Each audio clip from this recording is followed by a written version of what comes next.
Hello! There were some people that wanted to know what The Witcher 2 was about without watching my 37-part lore-through of about 31 hours, so let's get to it. The game opens with the murder of Demavend III, king of Edirn until he was super dead. The assassin is a large bald guy, and that's all you get. After killing this king, Bald Guy, also known as Letho, runs off to the forests of Flotsam to ask the one, the only, the truly great Iorveth, Grand Commander of the Scoia'tael, for help in staying hidden from his enemies, and he could also use a hand in killing his next king, Foltest of Temeria. I will now tell you the story of the siege in chronological order, not game order. Geralt wakes up in a Temerian army tent with Triss, who is the canon romance from Witcher 1. They try to have more sexy times, but are interrupted by a far too horny soldier telling Geralt that King Foltest asked for him, so Geralt fucks off to see what the man wants this time. Foltest is having a chat with an Nilfgaardian called Shillard, who we hate, and everyone's very forcibly polite to one another. We're also in the middle of a fucking siege with the Lavalette family, so everyone's a tad on edge. Foltest's side, aided by Geralt and everyone's best Special Forces boy, Roach, proceed to obliterate the Lavalette forces, including Louisa Lavalette's son, Arion, who you can kill or spare depending on your bloodlust that day. Halfway through traipsing into the inner castle, however, they are interrupted by a giant fuck-off dragon, twice, who's clearly on the Lavalette's side. Some quick time events later, everyone makes it in anyway, except for Roach because he had to go off to be very cool somewhere else. Geralt and Foltest make it into the church's tower to find Foltest's two bastard children, guarded by a blind monk, but the blind monk is actually the assassin from the opening scene of this game. So yes, Foltest super dies, except Geralt is blamed for the murder because the bald guy yeets himself out of the nearest window to his Scoia'tael allies, so when the guards come in, they only see Geralt with a dead king on the floor, and that's just not the most flattering sight. Geraldo gets carried off to jail, where he gets beaten a bunch by very dumb guards until Roach takes him to an interrogation room where he asks Geralt to recount the entire tale I just recounted. He also says he didn't kill nobody, and Roach is willing to believe his pretty yellow eyes. Special Forces Superman also informs us that not only Geralt is now wanted in Temeria, but Triss too for sleeping with him, so the correct course of action is to allow Geralt to escape, either through the help of a Nilfgaardian or by finding the still-alive Ariane Lavalette, who immediately sets the whole damn place on fire. Geralt, Roach, and Triss now skedaddle off onto a boat to Flotsam to hopefully find and kill the real Kingslayer, Letho. In Flotsam, they get attacked by Iorveth, the great and powerful, but they manage to escape through use of Triss's magic, and find out that their old friends, Dandelion and Zoltan, are about to get hung in the square for being stupid, dumb, lovable idiots. Geralt beats the snot out of those responsible, which is when we meet Loredo. I will from now on refer to Loredo as Scumbag McGee. Scumbag McGee wants to talk to Geralt later that evening, so there's plenty of time for the gang to sit in the inn and drink copious amounts of alcohol, or at least there would be if they weren't interrupted by a monster attack in the harbor. They rush out to find a Karen being fought off by Sheila de Tanserville, who says she's here to gather ingredients from the Karen, but she's lying and is actually here to find out what Letho is doing. Why is that, you ask? Oh boy, okay. This is important for the whole game, so pay attention. That's because Sheila is part of an organization called the Lodge. The Lodge had decided that Demavend, from the opening scene, had to die because he was a weak king, and the Lodge wanted to put their own peon in place to rule Edirn in the name of the Lodge, secretly, of course. So they hired Letho to kill Demavend, and Demavend only. They even gave him magic go-go gadgets to help him do it, but little did they know, Letho was already hired to kill not just Demavend, but as many northern kings as he possibly could. He was hired to do this by Nilfgaard, the southern empire that just really hates the north because of all their lollygagging and lack of bathing. Nilfgaard figured that killing northern kings would give them a better chance at conquering the north when the war they had already planned fully began. So, Letho took the Lodge up on their offer, killed Demavend, went to find Iorveth to hide not only from his regular enemies but also from the Lodge because he wanted to go off and kill Foltest too, which he did. And the Lodge didn't like that because they were mostly okay with Foltest, so now Sheila wanted to know what the flying fuck monkeys was going on. Her wanting to harvest Karen ingredients was mostly just a cover. Okay, back to the story. Geralt agrees to help Sheila in killing the Karen, so Geralt goes around asking stuff about Karens to various people, but somehow everyone's only interested in talking about how on fire the country is, and that every noble in Temeria is now trying to get his paws on the throne of all Temeria, also that elves are a thing. One of those elves is Cedric, who is an ex-Scoia'tael and perpetually drunk because he can see the future, and he hates that. Can you blame the guy? Cedric helps Geralt prepare for the Karen fight, and off we go to find...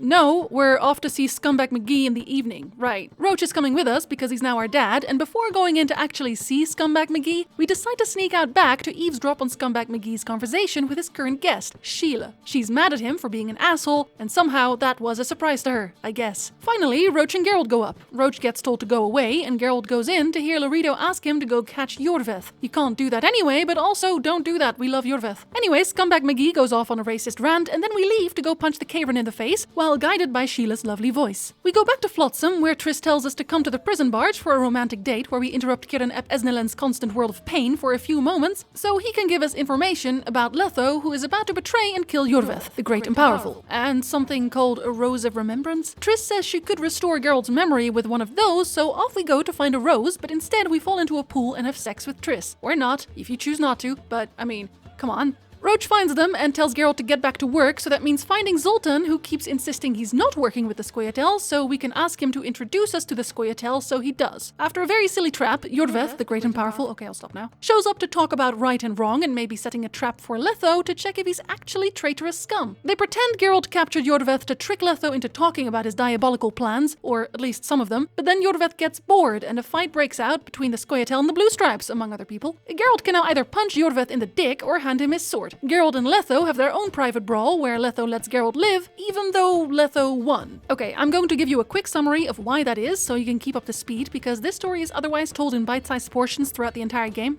At the end of the books, when Geralt and Yennefer go to the Isle of Avalach to live happily ever after, they don't actually do that because the Wild Hunt shows up to kidnap Yennefer. Geralt chases them to free Yennefer, and on his journey he meets Letho, who is about to get killed by a monster. Geralt saves Letho, and to repay him, Letho and his two compatriots, Sedit and Ox, decide to help Geralt on his quest, because Letho knows where to find the hunt. They're all buddies now, and when they find the hunt, they realize that neither side is going to win, so Geralt trades his own life for that of Yennefer. This is why in The Witcher 1 we see him stumble through the forest like an idiot. He had only just gotten away from the hunt. So now Yennefer is free and Geralt is gone, so Letho and his friends decide to protect her until Geralt comes back, which he's being absolutely impossible, and in the end, they all get captured by Nilfgaard, which is how Letho got his gig as Kingslayer in the first place. Okay, carry on.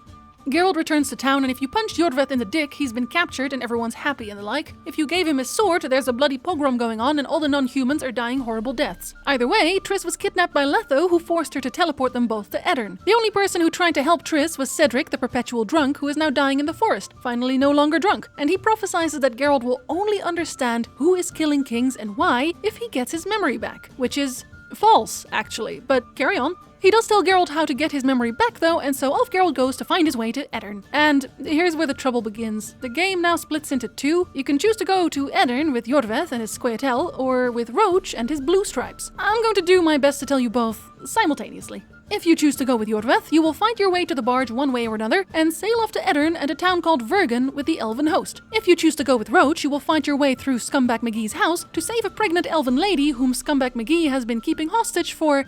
yeah. You already know.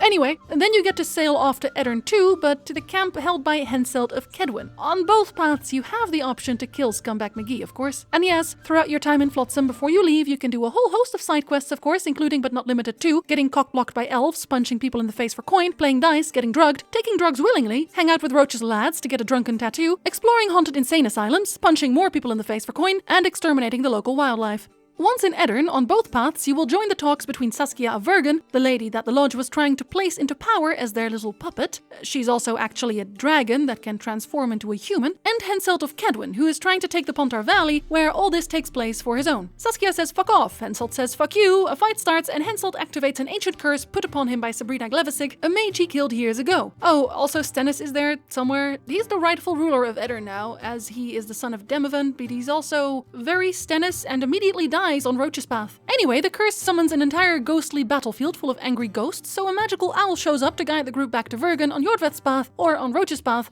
Death Mold does the same thing. The owl turns out to be Philippa Eilhart, another mage from the Lodge. Saskia decides during a council session that Geralt is cool and Iorveth is also cool, and everyone needs to be okay with that because damn, they don't have a chance in hell against Henselt attacking their little town without them. Also, there's a curse. On Roach's side, you're instead led to meet King Henselt once everyone's safe and sound in the camp. Henselt is okay with believing Geralt doesn't want to kill him and sets him to work to fix the curse with the help of Deathmold, and also Sheila is there because, hey, someone has to keep an eye on Henselt so he doesn't die too.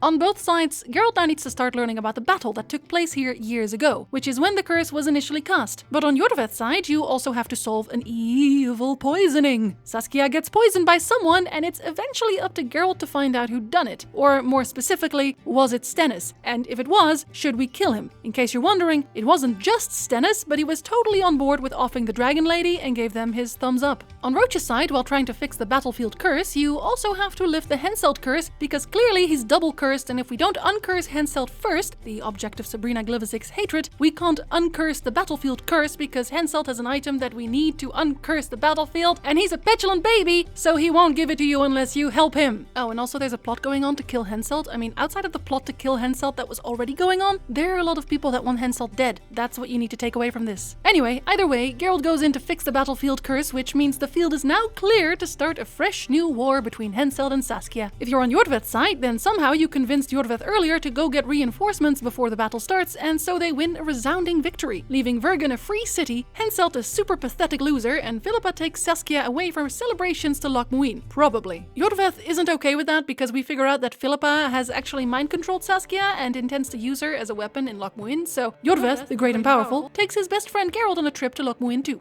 If you're on Roach's side, then just before the battle, Geralt comes home to the Kedwenny camp to find out that Henselt has found out that Roach was in fact part of a plot to kill him as well, because everyone hates Henselt, including Roach. Henselt killed all the blue stripes except for Ves, whom he touched inappropriately. Have I mentioned we hate Henselt? We hate Henselt. Roach wants revenge, so we run to Vergen to join the battle, except we're really there to kill Henselt. We can also choose not to kill Henselt, but given that he dies in The Witcher 3's opening anyway, kill Henselt. Fuck that guy. Roach also wants to go to Loch Muin now because he wants to kill Deathmole too, who was responsible for pointing out the blue stripes in the first place, so off they go. In Loch Muin, they're faced with a bunch of camps that all want a piece of the now kingless Temeria. The mages present want to establish a new council and conclave. We'll call it Mage Government, because that's what it is. But to make a new Mage Government, they need the approval of the royals present, and also Nilfgaard is there because they hate the North and want to kill them all, as I mentioned, the bathing stuff and all that. On Roach's path, you'll be able to find out that Foltest's two bastards are now key players in the Who Gets to Keep Temeria game, so Temeria nobles thought it'd be a good idea to try and capture them and sell them to Nilfgaard, or to kill them. The son was already killed in the struggle, so now only the girl, Anais, was still alive, and now very important. With Roach at your side, you can break into Deathmold's private room to kill him, shove his balls down his throat, and free Anais, who he'd been keeping imprisoned. Now you can either give her to Redania or to Temeria for safekeeping.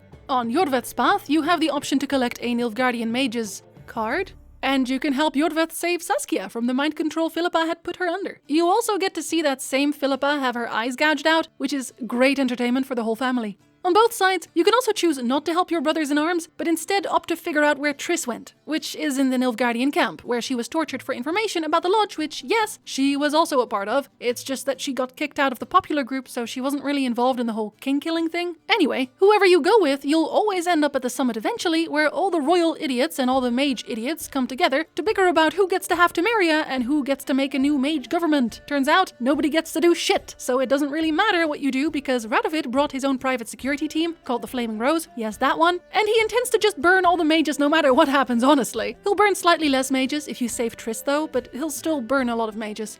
Just before Radovid can claim total victory, however, Saskia shows up in her dragon form. Yes, even if you choose to help Iorveth save her from the mind control, because you don't get to actually finish that questline until after you fight her. And Saskia decides to save Sheila from immediate burnination, flying her way up to a tower where you'll find her trying to teleport away. Letho messed with Sheila's teleporter though, so she'll explode into tiny bitch bits if you don't remove a faulty crystal. If you save her, she tells you stuff and leaves anyway. Now you have to fight the big dragon, who is actually Saskia, after which you can decide to save her from mind control if you chose to do so on Iorveth's path, let her live and fly off, or you can kill her outright. Geraldo shuffles back to Loch Muin proper to find either Iorveth, Roach, or Triss, waiting for him to tell him that shit's really very fucked, yo. All the kings are killing and inappropriately touching mages everywhere, and the whole place is a mess. Just our luck though, Letho is still waiting for us in the courtyard to talk to us about our feelings and our past and all that jazz. Geralt and Letho have a heart-to-heart and some stiff drinks, and then you either kill him or let him go. And honestly, who kills a drinking buddy? Geraldo, Triss, and your choice of best friend now waltz out of Loch Muin, except if you didn't save Saskia on Iorveth's path, because then he gets messed up and I will probably never forgive you for that. Depending on your choices made throughout the game, there are multiple endings to see, such as there are Henselt being dead and Roach is an outlaw, Stennis being king or being super dead, Henselt being super dead or taking Edirn, the mages having a government or not, etc. However, in the ending movie we see that Nilfgaard's invading the north now and takes over basically every single realm we've been in during the game, making any large impactful decisions completely meaningless. Henselt will die, Radovid will burn witches, Vergen will fall, and we never hear of Iorveth again. The end.